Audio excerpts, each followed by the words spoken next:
जय श्री कृष्णा। दोस्तों, आज हम एक ऐसी अद्भुत कहानी लेकर आए हैं जो न केवल धर्म और भक्ति का महत्व बताती है, बल्कि यह भी सिद्ध करती है कि सच्चे कर्म से भाग्य को भी बदला जा सकता है। ये कथा आपको अंत तक बांधे रखेगी और आपके मन में आस्था की एक नई ज्योति प्रज्वलित करेगी। ये कथा प्राचीन भारत के एक छोटे से राज्य रतनपुर की है।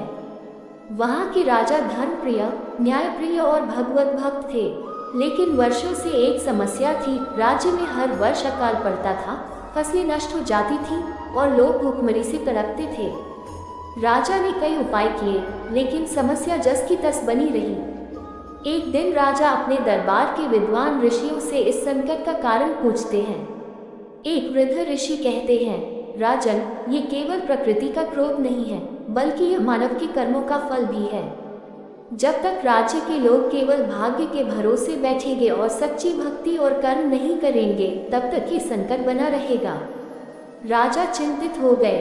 वे सोचने लगे कि आखिर इस समस्या का समाधान क्या है। तभी एक वृद्ध संत उनके महल में आते हैं और कहते हैं, राजन, यदि आप वास्तव में इस संकट से मुक्ति चाहते हैं तो आपको स्वयं सेवा, त्याग और सच्ची भक्ति का उदाहरण बनना होगा। राजा ने तुरंत निर्णय लिया कि वे स्वयं एक आम व्यक्ति की तरह खेतों में काम करेंगे, गरीबों की सेवा करेंगे और अपने महल का अन्न जरूरतमंदों में बांट देंगे।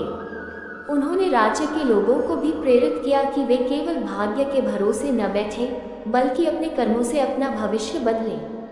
धीरे धीरे राज्य में बदलाव आने लगा। जो लोग पहले सिर्फ देवताओं से कृपा की प्रार्थना करते थे, वे अब कर्म के मार्ग पर भी चलने लगे।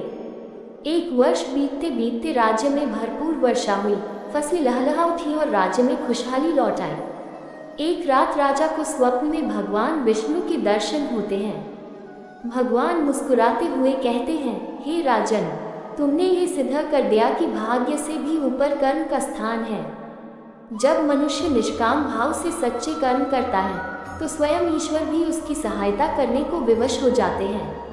तुम्हारी भक्ति और परिश्रम ने तुम्हारे राज्य का भाग्य बदल दिया है। राजा भाव विभोर हो जाते हैं और सुबह होते ही पूरे राज्य में ये संदेश देते हैं, केवल भाग्य पर निर्भर मत रहो, अपने कर्मों से उसे संवारो। ईश्वर उन्हीं की सहायता करते हैं जो स्वयं अपनी सहायता करते हैं। इस कथा से हमें ये सीख मिलती है कि सच्ची भक्ति केवल मंदिरों और पूजा पाठ तक सीमित नहीं होती, बल्कि अपने कर्मों के द्वारा भी ईश्वर की आराधना की जा सकती है। यदि हम केवल भाग्य के भरोसे बैठ जाएं, तो हमारा जीवन स्थिर हो जाएगा, लेकिन यदि हम परिश्रम और भक्ति के साथ आगे बढ़ें, तो स्वयं भगवान भी हमारे मार्ग को प्रशस्त करेंगे। मित्रों, अगर आपको ये कहानी पसंद आए हो तो वीडियो को लाइक करें, कमेंट में कर्म ही पूजा है लिखें और हमारे चैनल कर्म अंतःस्ति प्रारंभ को सब्सक्राइब करना न भूलें। धन्यवाद। हरि हर।